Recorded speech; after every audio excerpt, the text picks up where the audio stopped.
escuchando cuando puedo y que me gusta mucho.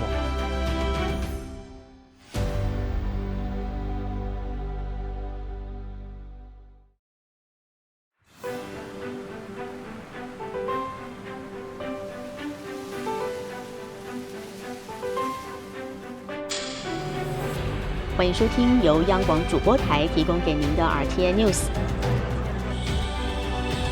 很清楚你。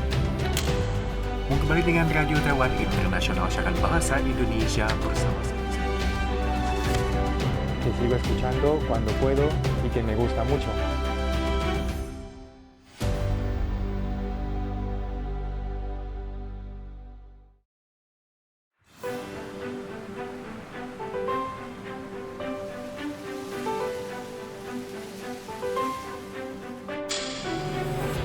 欢迎收听由央广主播台提供给您的 RTI News。很清楚你。 Kembali dengan Radio Taiwan Internasional Siaran Bahasa Indonesia bersama saya. Que sigo escuchando cuando puedo y que me gusta mucho.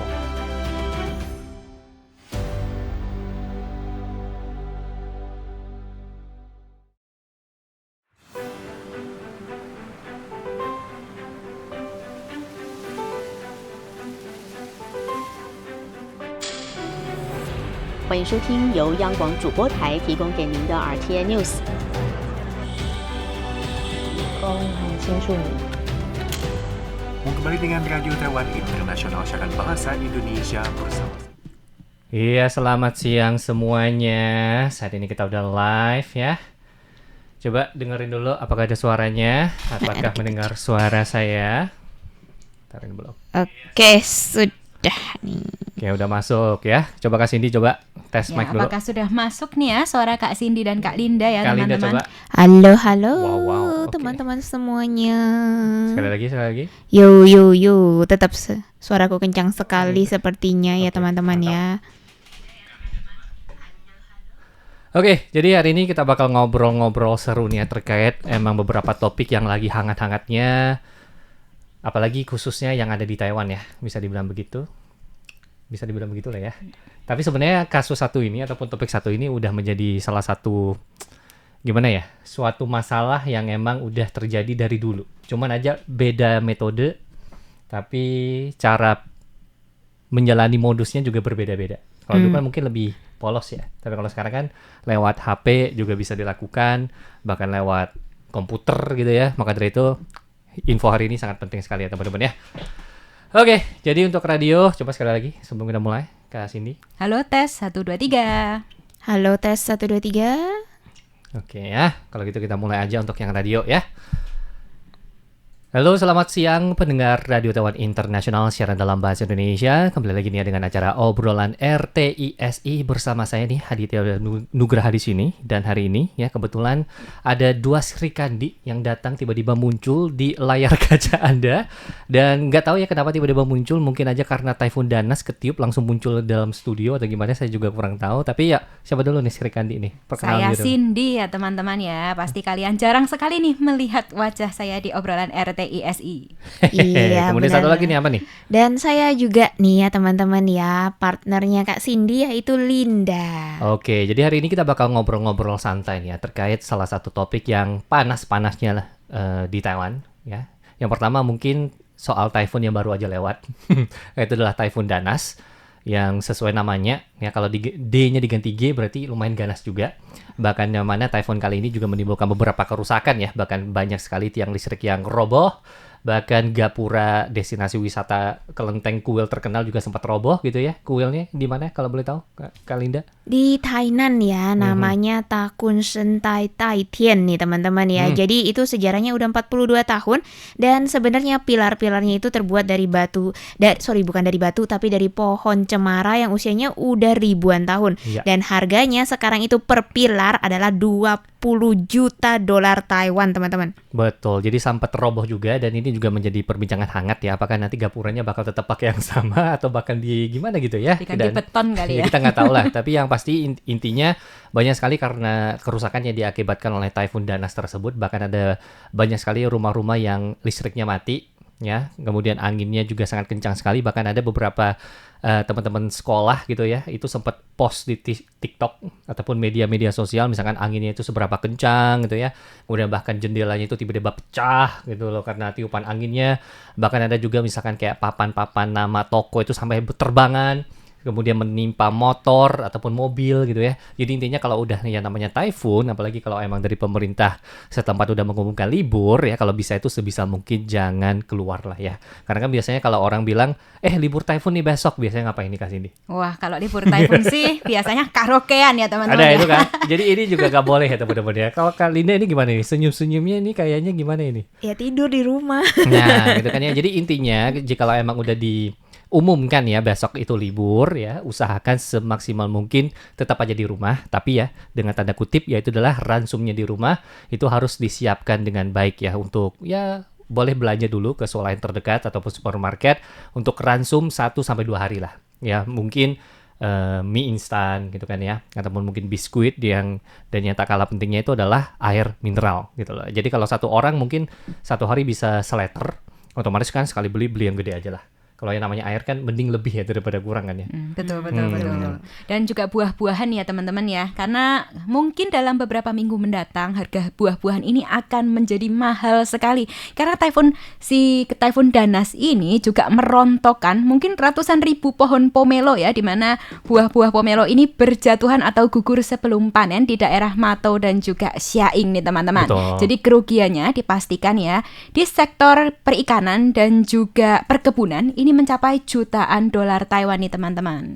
Jadi itu untuk yang typhoon ya. Dan kita bakal balik lagi ke topik utama kita di acara obrolan RTISI hari ini ya. Tepatnya itu tanggal 8 Juli, yaitu adalah terkait si Tuti.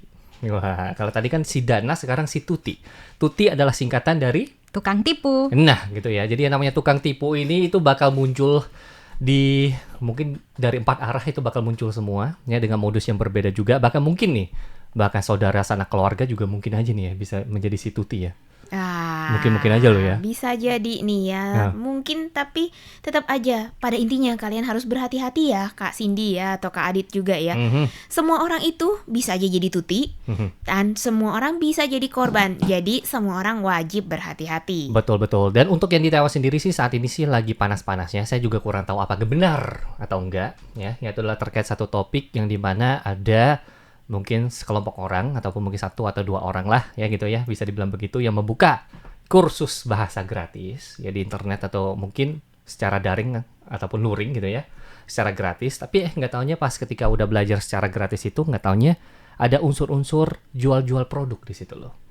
Jadi ketika kayak begitu gimana nih kalau misalkan dari Kak Cindy atau Kak Linda yang kebetulan jadi peserta, kala itu lagi asik-asik belajar ni hao ma gitu kan, tiba-tiba beli produk gitu loh. Gimana tuh rasanya? Ya kalau si Tuti ini memang meskipun kita waspada gitu kan, tapi yang namanya pekerja migran Indonesia ataupun bagi kita yang para perantau nih ya, kadang kan memang kita ini suka ikut kayak kelas seminar ataupun kursus gratis ya teman-teman ya, karena untuk meningkatkan nilai diri nih, atau untuk meningkatkan motivasi kita agar tetap bisa bekerja di Taiwan nih, misalnya dengan belajar hal yang sangat berguna seperti kursus Mandarin tadi. Yang positif lah ya. Betul. Dan memang di Taiwan ini banyak sih ya kursus-kursus gratis yang diselenggarakan, misalnya kayak oleh pemerintah kota ataupun banyak nih oleh NGO nih ya. Betul. Atau lembaga swadaya masyarakat nih teman-teman. Dan juga banyak teman-teman Indonesia yang di sini juga buka kelas. Jadi ya wajar aja gitu loh. Dan memang kita mungkin pertamanya nggak tahu gitu ya, namanya juga niat baik ikut kursus gratis, di mana kursus itu banyak diselenggarakan oleh orang-orang di sekitar kita. Betul. Tapi di saat ada yang tiba-tiba kayak intermezzo iklan gitu ya, atau menawarkan MLM ini, sebenarnya tergantung kita sih, pinter-pinternya kita juga. Misalnya ya udah next time atau lain kali nggak usah ikut lagi gitu. Betul. Kalau Kak Linda gimana nih? Pernah nggak ketemu yang hal-hal seperti itu? Sebenarnya kalau pernah ketemu apa enggak belum ya, dan untungnya mudah-mudahan juga kalau nanti tidak ya. Gitu ya teman-teman ya. Tapi kalau emang kalian ikut kelas gitu kan, sebenarnya ada macam-macam ya kelas gratis di Taiwan ini. Nggak cuma terkait dengan kelas bahasa nih, tapi juga mungkin kelas-kelas lain yang bisa menambah skill atau keterampilan kalian. Dan kalau misalnya kalian ngerasa, oh kelas ini kayaknya aku pengen ikut nih, misalnya anggap aja ya kelas make up atau kelas masak, kita kita tahu kan kadang-kadang kayak kelas make up sendiri atau kelas untuk menghias diri lainnya lah. gitu ya, atau yang lain-lainnya juga gitu, merangkai bunga misalnya gitu kan, itu kan pasti ada bahan-bahan tertentu dan mungkin kadang-kadang yang mengadakan kelas tersebut sekalian promosi. Nah itu balik lagi seperti yang udah dibilang sama Kak Cindy ya, itu tergantung kalian pinter-pinternya dan apakah kalian mau beli atau memang merasa membutuhkan produk tersebut, itu beda nih teman-teman. Sama dengan penipuan, karena kalau yang namanya penipuan itu biasanya kalian itu diajak untuk mengikuti hal tertentu tapi ternyata digiring untuk hal yang lainnya. Dan biasanya kalau yang namanya penipuan itu kamu merasa produknya atau barangnya itu nggak sesuai dengan apa yang mereka promosikan nih teman-teman. Dan kemudian yang paling sering nih sebenarnya nih ya yang terjadi di kalangan kita semua nih, itu adalah terkait dengan investasi dan pekerjaan nih yang paling banyak. Ini ya. Jadi segala macam penipuan itu otomatis kan biasanya itu bakal memantik sifat manusia ataupun watak manusia pada dasarnya. Wah. Betul, kalau di Taiwan juga banyak sekali nih ya yang terjadi di kalangan PMI, selain yang dibilang tadi ikut kelas gratis nih. Niatnya sih belajar Mandarin, cuman produk yang dijual ini nggak nyambung. Kayak produk kesehatan atau pokoknya ya nggak nyambung aja, atau suplemen gitu yang sebenarnya nggak nyambung sama kursus Mandarin. Nah wajar nih ya teman-teman kalau misalnya kalian ikut kursus Mandarin, produk yang dijual nih misalnya kayak buku catatan, buku cetak atau materi itu masih nyambung ya teman-teman ya. Tapi kalau di saat udah beda hal ini kalian patut waspada. Dan ternyata nggak cuman kursus-kursus gratis aja nih yang terjadi di kalangan PMI, tapi juga ada penipuan arisan ya teman-teman ya. Ini banyak banget, warga negara Indonesia ada, warga negara Vietnam juga ada, Filipina juga ada. Jadi ada satu kepalanya nih yang nanti ngajak arisan gitu ya. Betul. Tiba-tiba orangnya hilang loh teman-teman. Jadi ini kayak gaib gitu ya. Bahkan lebih seram dari hantu beneran nih teman-teman. Karena uang yang sudah kita kumpulkan ini hilang. Beda halnya kalau orang ini cuman promo-promo gitu. Kalau promo-promo kan kita belum ngasih apa-apa nih, cuman ngasih waktu kita aja. Betul. Jadi yang namanya penipuan itu bisa terjadi di mana saja dan kapan saja ya, intinya begitu ya. Tadi bilangnya udah arisan, kemudian juga kursus. Ada juga nih mungkin dalam penipuan dalam segi asmara. Gitu kan. Banyak sekali itu ya kasus-kasusnya di Taiwan sendiri kan. Misalnya kayak kakek-kakek umur berapa ataupun orang siapa tiba-tiba pergi ke bank kemudian mengirimkan uang kepada seseorang yang nggak dikenal. Ataupun mungkin dikenalnya itu melalui internet. Katanya itu udah pacaran selama beberapa tahun, dia baik sama saya, kirim duit sebegitu banyak karena saya cinta sama dia. Bahkan polisi, ini mungkin dari berita udah sering muncul kan. Bahkan polisi itu juga udah bilang, enggak ini penipu, kamu jangan kirim. Enggak, saya udah kenalan sama dia, saya sudah pacaran sama dia sampai 1 tahun atau berapa tahun lah begitu. Saya percaya sama dia gitu loh. Sampai sebegitunya loh. Jadi yang namanya penipuan itu harus hati-hati atau benar-benar. Dan tipsnya dari kita, yang pertama otomatis ya, jikalau nih, katakanlah ada orang yang bikin kursus segala macam ya. Jikalau tanda kutip bukan yang legal, contohnya itu beberapa NGO yang emang udah terkenal yang ada di Taiwan, kita sebut saja namanya mungkin 140 ataupun mungkin dari sekolah pekerja migran dari pemerintah kota Taipei. Kalau tanda kutip selain di sini mungkin kalau bisa jangan ikutan lah ya, apalagi dia kalau tiba-tiba minta nama kamu, nomor ERC ataupun segala macamnya. Nah ini biasanya tuh takut ya, kita nggak tahu apa data kita tuh bakal digunakan untuk apa. Kemudian yang kedua otomatis ya penipuan soal asmara itu. Jadi yang namanya internet ini ada baik ada buruknya juga. Kenapa dikasih di ketawa-ketawa? Ada yang pengen di-share gitu mungkin? Ya banyak banget ya kalau penipuan internet nih teman-teman. Nggak cuma internet aja, terkadang banyak banget nih teman-teman PMI kita yang juga ditipu saudaranya sendiri di Indonesia. Betul. Ngomongnya uangnya ditabungkan, tiba ujung-ujungnya ini raib ya teman-teman ya. Nggak tahu kemana. Ada yang bangun rumah juga. Ya rumahnya juga diambil mertua gitu. Sebenarnya banyak kasus ya teman-teman ya. Tapi yang paling penting sih kita harus menjaga kesadaran kita nih teman-teman. Dan kalau bisa uang itu harus dipegang sendiri. Dan hati-hati nih sebelum memberikannya ke orang lain. Karena nggak cuma PMI aja atau pekerja biasa seperti kita-kita ini yang bisa tertipu. Padahal kita udah hati-hati, tapi kadang memang ketipu aja, apes gitu. Ternyata juga ya banyak sekali loh akademisi di Taiwan ini yang juga tertipu. Cindy aja baru lihat berita ya teman-teman ya. Kalau banyak banyak Gimana sekali nih? email-email palsu nih ya dari luar negeri atau yang mengaku-ngaku sebagai wadah pemikir nih atau think tank. Bener, dia tuh ngirim ke akademisi atau para scholar di Taiwan yang minta pendapat mereka gitu untuk menulis artikel. Jadi ini bukan penipuan uang tapi penipuan artikel gitu. Yeah. Nah setelah para akademisi atau pelajar ini nulis artikel yang katanya bakal dipublish di website think tank mereka, tapi ternyata nggak dipublish Nggak tuh. muncul-muncul. Ya, malah raib semua teman-teman. Jadi mereka udah capek-capek nulis artikel. Penelitiannya juga Iya, ya. lihat penelitiannya Udah juga. colong gitu ya. Ya, dicolong begitu aja oleh alamat email palsu ini. Betul. Jadi penipuan itu bukan cuma materi aja, bahkan ini ilmu juga bisa ditipu. Iya, atau enggak jangan lupa juga nih terkait apa yang udah dibilang sama Kak Cindy ataupun Kak Aditya, terkait juga sama identitas kalian ya.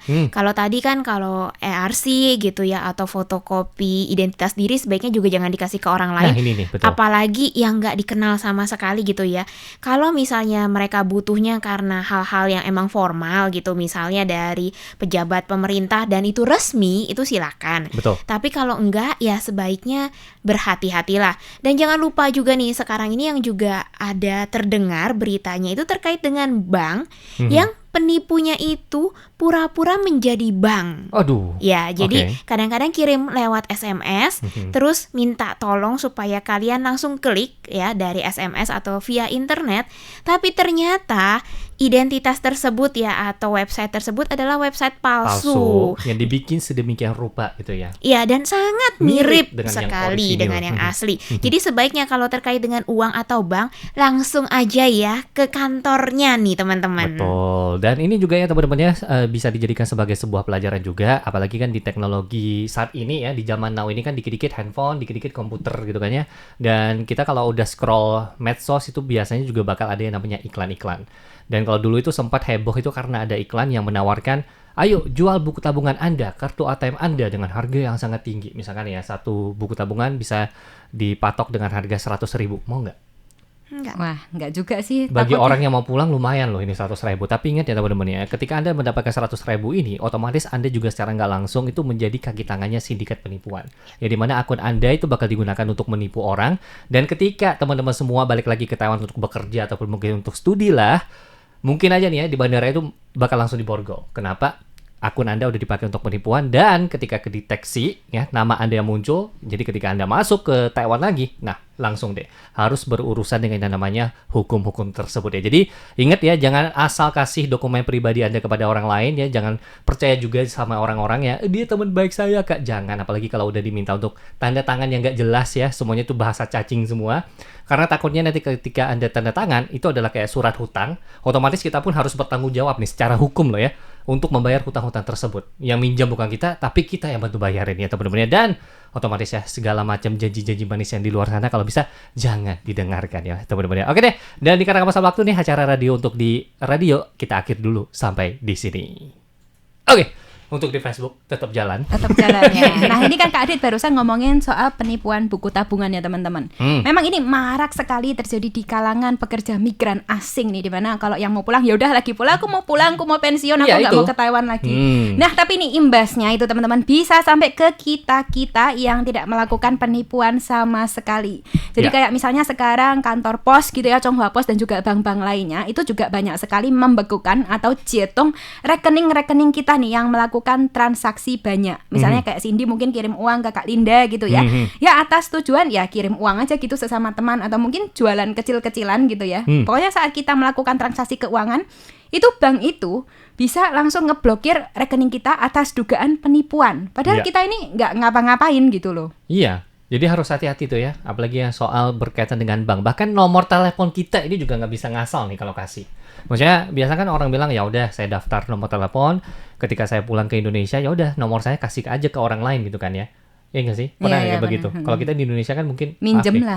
Maksudnya kasih aja ya udah masa bodo amat gitu kan ya. Tapi kalau di sini itu datanya namanya itu bakal kelihatan jelas, dan jika nomor kita itu dipakai untuk penipuan, nanti ketika masuk ke Taiwan lagi itu sama.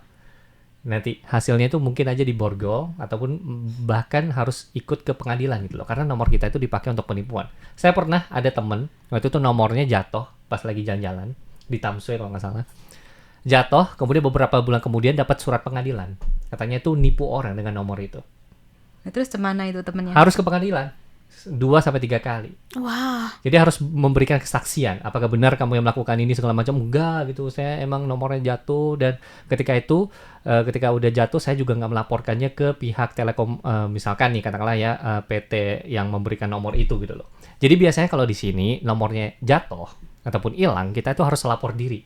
Gitu loh, kasih tahu nomor saya yang 12345 ini jatuh. Tolong dong diblok gitu loh. Ataupun mungkin ganti kartu yang baru. Jadi kartu lama itu nggak bisa dipakai lagi. Jadi ingat ya kebiasaan kita yang di Indo.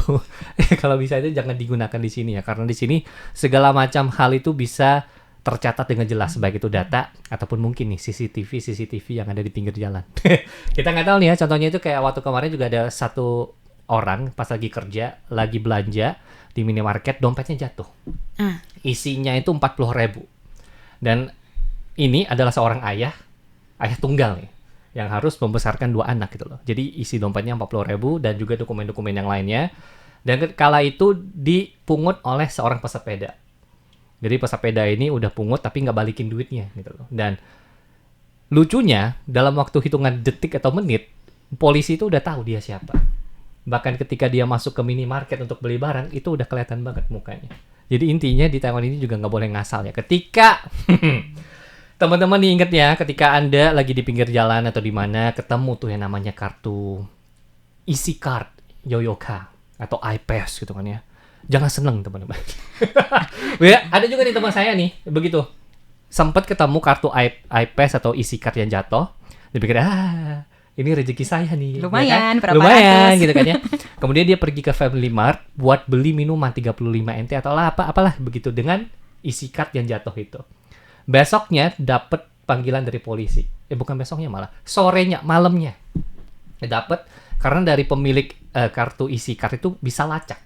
Dia itu transaksinya di mana. Dan ketahuan di Family Mart itu, maka polisi langsung datang ke Family Mart, minta rekaman CCTV-nya kelihatan siapa. Wah, jadi di Taiwan itu bukan Ya. nominalnya gitu yang ditipu ya, Bukan tapi nominal. Saat Anda menggunakan barang milik orang lain gitu, Nah. meskipun itu cuma ya receh ya teman-teman ya, Betul. 10 NT lah, 30 NT itu kan nggak seberapa, tapi di saat yang empunya ini ngelapor, semuanya pasti ditindaklanjuti. Betul. Jadi harus hati-hati ya, apalagi kalau di Taiwan ini semuanya itu dilacak, apalagi kan CCTV di mana-mana. Jadi maka dari itu ketika Anda menemukan barang atau benda apapun di pinggir jalan, kalau bisa sih biarkan aja. Atau mungkin lapor polisi, ini ada dompet. Soalnya takutnya nanti kalau kita udah ambil, ada kurang isinya, kita juga nggak ada bukti. Kalau bisa ketika Anda ambil, kalau bisa direkam.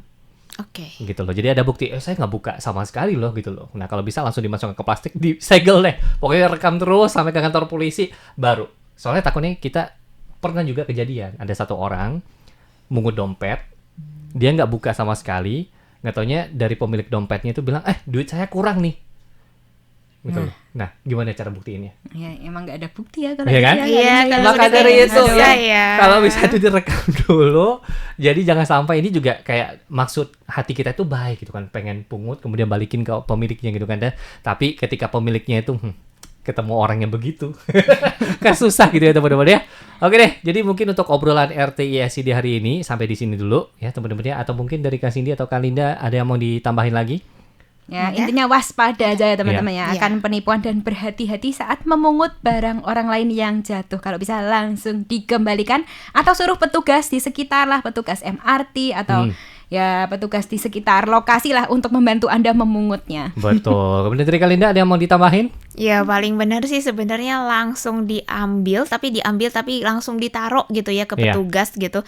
Atau enggak itu kalau di MRT sih paling deket kan ya. Tapi kalau misalnya di jalanan yang entah ada di mana gitu ya, udahlah cuekin aja. Apalagi inget ya kalau kalian ngambil angpau itu justru malah katanya nih membawa hal yang kurang baik. Ini lebih ke tradisi lagi nih ya. Jadi harus hati-hati ya teman-teman ya. Dan untuknya ya yang terakhir ini bagi teman-teman juga kalau bisa jangan asal klik link ataupun tautan-tautan yang mungkin Anda dapatkan dari SMS, WA ataupun lainnya karena takutnya nanti kalau udah keklik langsung kena hack. Kemudian uang kita juga bakal melayang ya teman-teman ya. Oke deh. Dan dengan berakhirnya kata-kata dari kita semua, ingat ya hati-hati sama si Tuti. Tuti apa lagi? Tukang tipu. Tukang tipu ya. Maka dari itu berakhir juga untuk acara obrolan RTISI di Facebook. Sampai jumpa semua. Bye-bye. Dadah.